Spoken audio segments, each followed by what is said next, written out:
Al-ilmu qabla al-qawli wal amal. Berilmu dulu sebelum berucap dan beramal.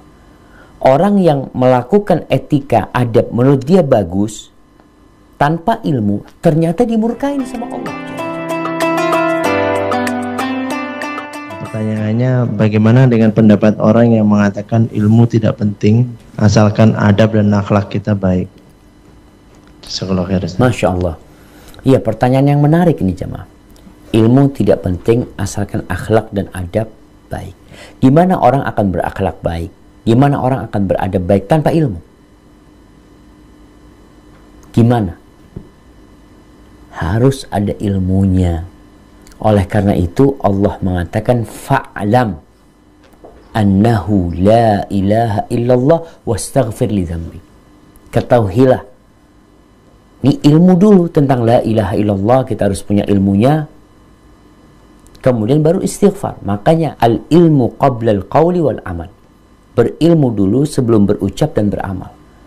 Orang yang melakukan etika, adab menurut dia bagus, tanpa ilmu, ternyata dimurkain sama Allah Jalla Jalaluhu.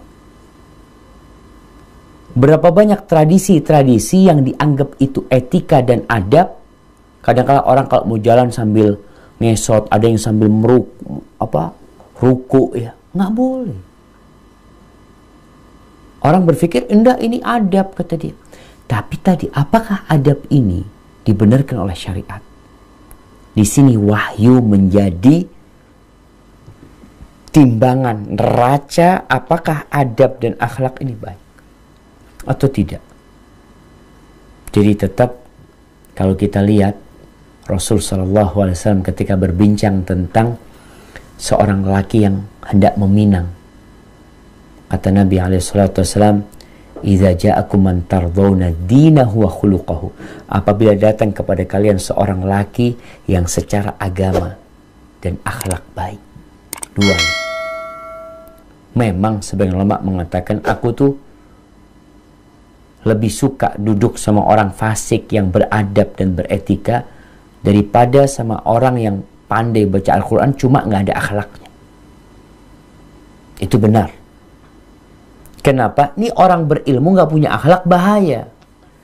Kalau orang awam nggak punya akhlak, wajar belum berilmu. Sehingga tuntutan berakhlak untuk orang yang berilmu itu lebih besar. Sehingga teman-teman yang udah pada ngaji, sahib-sahib yang udah pada hafal Quran, hafal apa, itu perlu memperbaiki akhlaknya. Karena tujuan ilmu ini untuk memperbaiki etika. Kalau kita belajar ilmu tidak ada perubahan di diri kita, kita baca Quran nggak ada perubahan di diri kita, maka hati-hati, Quran itu akan jadi azab buat antum. Jadi ungkapan yang mengatakan ilmu nggak penting, yang penting adab dan etika tidak benar. Karena kita harus berilmu dahulu sebelum beramal. Sehingga kita tahu etika antum benar enggak, akhlak antum benar atau tidak. Apa tolak ukurnya? Ilmu. Ilmu itu apa? Qala Allah wa qala Rasul.